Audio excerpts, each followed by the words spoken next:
Good afternoon and welcome to Budget Model Railways, and we're back with the floating shelf layout challenge.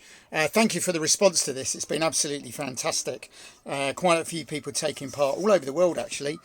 Also a big thank you to Dibs Shunting Yard and a few other people that put me onto these. So these is the Home Bargains floating shelf, and unlike the £13 I paid for that one, and I'll come back to that in a minute, from Wickes, these are £5, which makes the challenge even better. I believe a number of the discount stores have got them, places like the Range, whatever, so it's worth trying. Sorry if there's a bit of background noise. We border a primary school, so we get quite a bit of noise from the playground, if you can hear that in the background.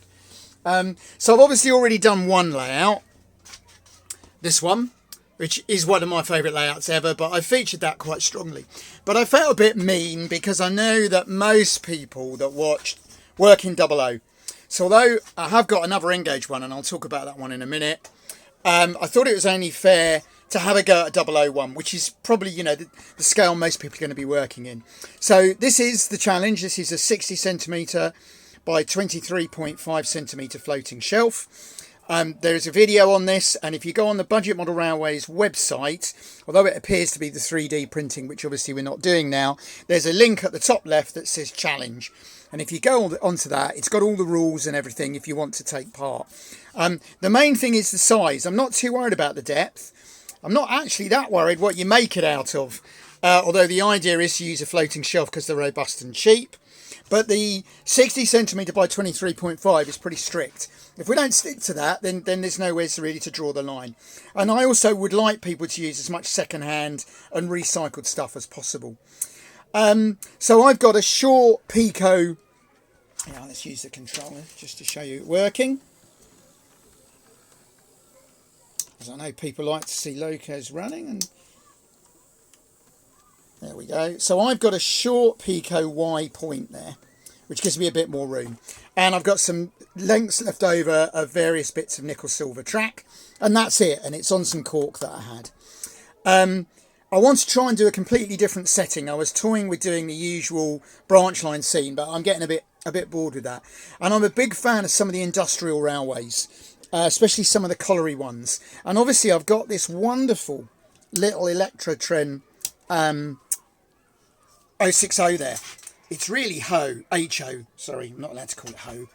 It's what we called it when I was kids, because we had 00 and we were into wargaming, and Airfix called stuff 00 HO. We weren't into railways, so we didn't know, so we called it 00 HO.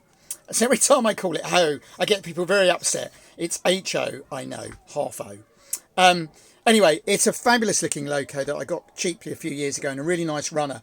So I think I'm going to do a sort of colliery industrial kind of scene. The idea, this being the works, if you like, the depot, because even though you think about shunting coal backwards and forwards, you still had to bring everything in and out on any industrial site. And I've got these wonderful buildings. These are by a company called Anyscale Models, primarily war games, but he does a few railway bits. He actually did this as a hut, and I messaged him and said, look, if you put a window in there and a chimney and a notice board, it would make a great little station building. Next thing I know, he'd gone and done it. So I'd really rather like to use that, because that was my idea and he went and developed it. It's a great little company. And he also makes these. Now these came off the shed layout, if any of you remember. I had them as a military depot, and I think that would make a really great stores building over the back. I've got a Metcalfe Nissan hut. Again, a great kind of improvised warehouse and storeroom. And I think if we dirty that up a bit, that'll make a really nice little industrial yard, and it'll be a good entry for the challenge. Now, I had a few people take me to task about the size of the layout, whether there was enough operational interest, whether they're really dioramas. I don't think so. I think as soon as you've got a point on there and you can shunt, using a card system, it's an operational layout. But I thought, okay, let's do a lot of operational. And I've come up with this idea. It's a bit difficult to film. Let's just pull that forward. So this is still 60 by 23.5. It's Engage, it's flexi track. It's very tight, but I can get an oval on it, and I can get 3 sidings. And what I'm going to do, some of you will have seen the earlier video. This is going to be a little station halt platform there. The continental idea of the platform in the middle. I've got this building which is a Japanese building, but it makes a great little station building with integral goods shed. So this is going to be a little country through station. I'm going to run a diagonal back scene and have 2 layouts.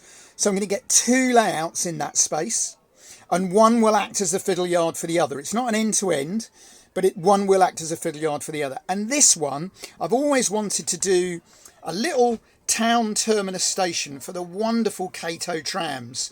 So that's what that's going to be. That will be a town scene with this as a little tram station, two platforms and a passing line. So I'll be able to get 2 things I've always wanted, a passing loop rather than a terminus country station, and a little tram station, all on a board 60 by 23.5 centimetres. So when people say these are dioramas, not layouts, which I don't agree with anyway, that one will be a layout. And as in my view, will this one be? Now it's going to need a fiddle yard, I know that. And what I've done, I've extended the track out here to go onto the fiddle yard. But I can get, I think, 6 wagons on there. I have used 6 wagons on, let's take you back round here. I've used a card system, there we go, on this layout with 6 wagons, and it works just fine. There's plenty of shunting potential. And so in 00, that will work just fine. Sorry, I'm having trouble with my tripod here. It had a handle to tighten it up, and I thought it was broken and threw it away, and it wasn't broken, and it stops the thing swivelling. But there you go. So 00 challenge as well. So if you've not seen anything about this and you'd like a go, the idea of the challenge is to encourage people to have a go. If you've never built a layout, to have a go at encourage you to have a go at building a layout. If you've not built a shunting layout, one really interesting guy was saying, he'd never got around to doing scenery and stuff, and this was a great opportunity to get in there and practice scenery. And it's why I like micro layouts, it enables you to create a scene, in this case an industrial scene I've always wanted, without having to try and incorporate it in a big layout. This will store anywhere. You can still run some trains on it, especially when you've got fabulous little locos like that. And I've got a black one of those as well, and I've got 2 or 3 of the wonderful Hornby Bagnalls. You can see why that loco's HO when you put it against, albeit these are very big 00. This is Hornby being a bit, when people say about freelance and accuracy, this is nothing like the Bagnall shunter it's based on. The body is too long, too wide, and it's all because they're trying to make it fit their standard 040 chassis. But they're still wonderful locos. I love the look of them, and they're actually very, very good runners. And I think I've got 3 or 4 of those. So this will be a really good layout, nice little industrial scene. I can use some buildings that not everybody will have seen, so it won't look like a normal everybody else's model railway. Yes, they were bought new, but inexpensively, but they've been on other layouts, so they're being recycled. They're effectively second-hand. That was bought second-hand. The track is all second-hand, as always with me. I never buy new track. Second-hand points, if you inspect them, absolutely no reason why not. So, if you're not familiar with the challenge, look it up and perhaps have a go. £5 for a baseboard's not very expensive. This was inspired by a challenge I saw using a very expensive model railway pre-cut, laser cut plywood baseboard that was going to be £26 for this shape. So this is £21 less. It's why I'm not too aggrieved at paying £13 for the Wix one. It's still half the usual model railway baseboard. And these make excellent baseboards, and that's going to cost you the whole £5. So there we go. I hope you're enjoying the video still. Tomorrow I'm off to Sompting. Got everything packed in a box down there. Move around here. That's all ready to go. The Japanese layout, ready to exhibit at Sompting. If you're in the area, it's always a great show. Details on the Sompting and District Model Railway Club website, or look at some of my Instagram posts. Quickie on Instagram. If you use Instagram but you don't follow me, please do. A lot of what I do now, rather than trying to string together a video when I've only done one thing in a day, I quite often post regular Instagram updates. So if you've not followed me on Instagram, go and have a look, Budget Model Railways. And then you get a lot more updates, because I tend to do quick little videos and posts and photos on there of what I'm doing at any one time. Thank you as always for the support. The actual worldwide support for the last Train Shed Tuesday I did was just wonderful. It's because I uploaded it very early in the morning, and I think we caught the American and Australian, New Zealand, Thailand, Taiwan, all Cyprus, all sorts of places, which was absolutely wonderful. So if you're watching this overseas, and when you're in the UK, everybody's overseas, well, I suppose except the Welsh, the Irish and the Scots. Thank you very much. It's lovely that we've got an international audience, and I'll speak to you again soon.